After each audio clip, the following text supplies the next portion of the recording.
OPS சேர்க்கறதுல ஏதாவது ஒரு development நடந்தால் அது நிச்சயமாக கட்சிக்கு அதிமுக கட்சியை பலப்படுத்தும். ஆனால் எடப்பாடிக்கு இன்னும் அந்த ஐடியா அவருக்கு தன்மேலேயே தன்னோட ஆளுமை மேலேயே அவருக்கு நம்பிக்கை இல்லை. அதனால யாரையுமே சேர்க்கறதுக்கு பயப்படுறாரு. இந்த அரண்டவன் கண்ணுக்கு இருண்டதெல்லாம் பெய்யுன்ற மாதிரி யார் வந்தாலுமே நம்மளை கவுத்துருவாங்கன்னு பயப்படுறாரு. நான் ரொம்ப கஷ்டப்பட்டு இதெல்லாம் இந்த செட்டப்பை உருவாக்கி வச்சுருக்கேன். இந்த செட்டப்பில் யாராவது உட்காந்து நம்மளை ஒரு மேடையில் தினகரன் எடப்பாடி உட்காந்தாருன்னா அவங்களுக்குலாம் ஒரு லீடர்ஷிப் குவாலிட்டி இருக்குல்ல.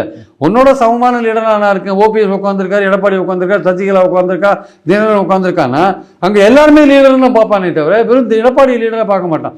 அந்த பாயிண்ட்டை தான் எடப்பாடி நிற்கிறார். நான் தான் லீடர், நீங்கள் சேர்ந்தீங்கன்னா எனக்கு கீழே தான் இருக்கணும்னு நினைக்கிறார். அப்படி வரவங்க ஒத்துன்னு வருவாங்களான்னு டவுட்டாக இருக்குது. ஆக்சுவலாக எந்த நிபந்தனையும் இல்லாமல் பேசுகிறாங்களே தவிர இப்போ இந்த மாதிரியான ஒரு நிபந்தனை வழக்கை வாபஸ் வாங்குன்ற ஒரு நிபந்தனை அவருக்கு ஒத்துப்பாரா தெரியாது. இப்போ இந்த மாதிரி விஷயங்கள் போயிட்டுருக்கோம். பாஜகவோட கூட்டணின்னு வரும்போது ஏதோ ஒரு வகையில் ஒரு அண்டர்ஸ்டாண்டிங் வரும். அது எப்படி வரும்ன்றதை பாஜக தான் டிசைட் பண்ணுவாங்க ஆக்சுவலாக.